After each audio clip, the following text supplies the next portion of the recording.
Esta conclusão chocante, executai-os na minha presença, é uma das declarações mais severas de Jesus e merece consideração cuidadosa. No contexto da parábola, representa julgamento final sobre aqueles que rejeitam o senhorio de Cristo. Não se trata de cristãos improdutivos que perdem recompensas, mas não salvação, mas de rebeldes que ativamente recusam reconhecer a autoridade de Cristo. A linguagem violenta reflete convenções de parábolas sobre reis, e não deve ser interpretada literalmente em termos de execução física. Representa a separação eterna de Deus, o que Jesus descreveu em outras passagens como ser lançado nas trevas exteriores, onde há choro e ranger de dentes. É retrato do julgamento final sobre os impenitentes. Esta parábola ensina múltiplas verdades sobre o reino de Deus e nossa responsabilidade durante o período entre a ascensão de Cristo e seu retorno. Primeira, há intervalo definido entre primeira e segunda vinda de Cristo. O reino foi inaugurado, mas não consumado. Jesus partiu terra distante, mas retornará. Não devemos presumir estabelecimento imediato do reino em poder visível. Segunda, durante este intervalo, todos os crentes recebem oportunidade igual de servir. As 10 minas distribuídas igualmente representam oportunidades, dons espirituais, tempo, recursos que Deus dá a cada crente. Não são idênticos em tipo, mas equivalentes em potencial de produtividade para o reino. Terceira, somos explicitamente ordenados a negociar, usar ativamente o que Deus nos deu para avançar seu reino. Cristianismo não é passividade quietista, mas atividade produtiva. Deus espera retorno sobre investimento que Ele fez em nós. Quarta, haverá prestação de contas definida quando Cristo retornar. Cada crente dará conta de como usou oportunidades, dons e recursos que Deus confiou. Esta prestação de contas não determina a salvação, que é pela graça através de fé, mas recompensas e responsabilidades no reino eterno. Quinta, recompensas são proporcionais à fidelidade e produtividade.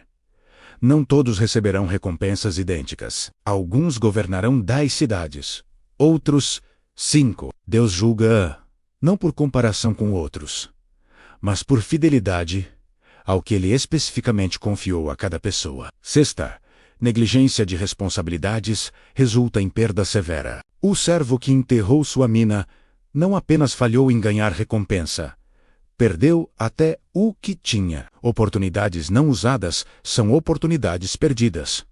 Dons negligenciados atrofiam. Sétima, caracterização falsa de Deus leva à paralisia espiritual. O servo improdutivo via o mestre como severo e injusto. Esta teologia distorcida o impediu de servir alegremente e produtivamente. Nossa visão de Deus determina como o servimos. Se o vemos como tirano, serviremos com medo e relutância, se é que serviremos. Se o vemos como Pai generoso, serviremos com alegria e criatividade. Oitava, rejeição ativa de Cristo resulta em julgamento eterno. Os concidadãos que enviaram mensagem: não queremos que este reine sobre nós, enfrentaram execução quando o rei retornou. Aqueles que rejeitam o senhorio de Cristo durante vida terrena enfrentarão julgamento final quando ele retornar em glória. A parábola tem aplicações práticas múltiplas para a vida cristã. Primeira, corrige escatologia impaciente, que espera retorno imediato de Cristo sem intervalo de responsabilidade. Disse-os: partiu, receberá reino, retornará. Mas entre sua partida e retorno, temos trabalho a fazer. Não devemos ficar olhando para o céu, esperando passivamente. Devemos negociar ativamente até ele voltar. Segunda, desafia cada crente a avaliar produtividade espiritual.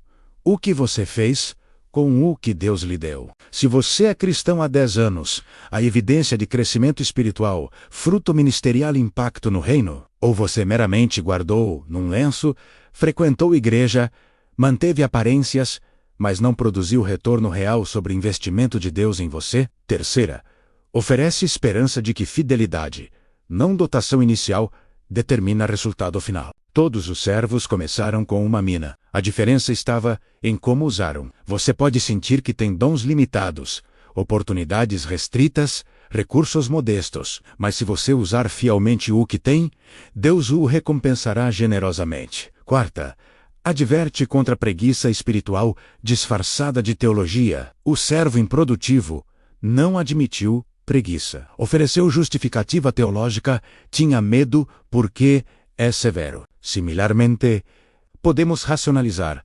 inatividade com desculpas espirituais. Não tenho dom de evangelismo.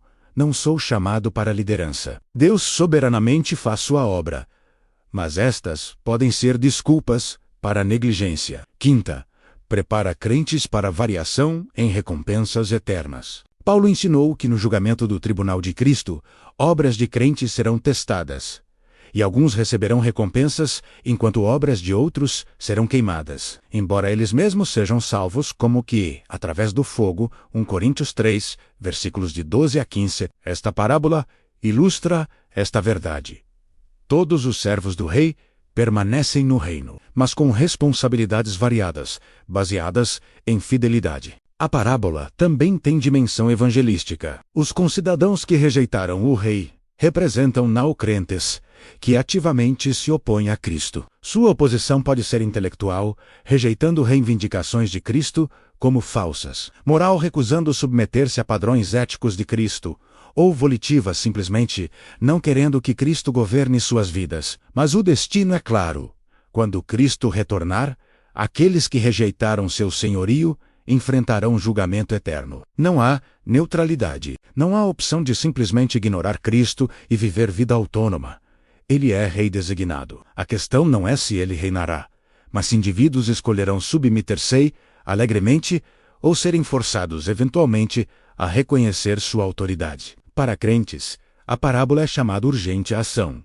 Jesus partiu. Confiou nos recursos, Espírito Santo, dons espirituais, Palavra de Deus, tempo, talentos, riqueza material, oportunidades de testemunhar e servir. Ordenou-nos: negociai até que eu volte, um dia, talvez em breve. Ele retornará. Convocará prestação de contas. A pergunta não será quanto você recebeu, mas o que você fez com o que recebeu? Não quão talentoso você era, mas quão fiel você foi. Alguns ouvirão: muito bem, servo bom, porque foste fiel no pouco, terás autoridade sobre muitas cidades. Outros ouvirão: servo mau, pelas tuas próprias palavras te julgarei. A diferença não está em vantagens iniciais, mas em fidelidade durante período de responsabilidade. Conclusão final. A parábola das minas nos confronta com urgência de fidelidade produtiva durante o intervalo entre a ascensão de Cristo e seu retorno. Não sabemos quanto tempo durará este intervalo. Pode ser décadas ou séculos. Mas sabemos que prestação de contas virá. Certamente, não enterre sua mina. Não desperdice oportunidades que Deus deu. Não racionalize inatividade com teologia distorcida. Não compare-se com outros para justificar mediocridade. Não espere até ter dons maiores ou circunstâncias melhores. Use o que você tem agora. Negocie fielmente. Sirva produtivamente. Invista no reino, porque quando o rei retornar, e ele retornará, você dará conta. E naquele dia, que você seja encontrado entre os servos fiéis que multiplicaram o que lhes foi confiado, prontos para ouvir as palavras mais doces possíveis. Muito bem. Servo bom, porque foste fiel no pouco, terás autoridade sobre muito. Entra no gozo do teu Senhor.